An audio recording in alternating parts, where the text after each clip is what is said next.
আজি বন্ধুসকল ভাতত একো মানে ভিআপি বস্তু একো নাই মানে একদম কমপ্লিটলি নিৰামিষ মানে এইকেইদিন নিৰামিষে খাই আছোঁ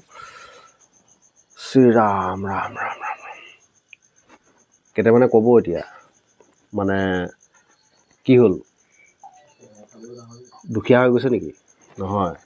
এইফালে দালি পানী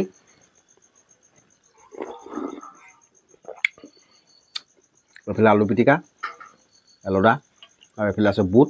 আৰু তিয়ঁহ এপিচ এইফালে মোৰ প্ৰিয় জলকীয়া আৰু লগত চাটনি এতিয়া ভাতটো খাই লওঁ আপোনালোকে ভাত খালে নাই যদিও নাই খোৱা খাই বৈ লওক আৰু মোৰ ভিডিঅ' যদি মন যায় চাব নহ'লে নাচাব নহয় জানো এতিয়া ভাতটো খাবই লাগিব খোৱা মানুহ শ্ৰীৰাম এইফালে কেঁচাবোৰ লৈ লৈছোঁ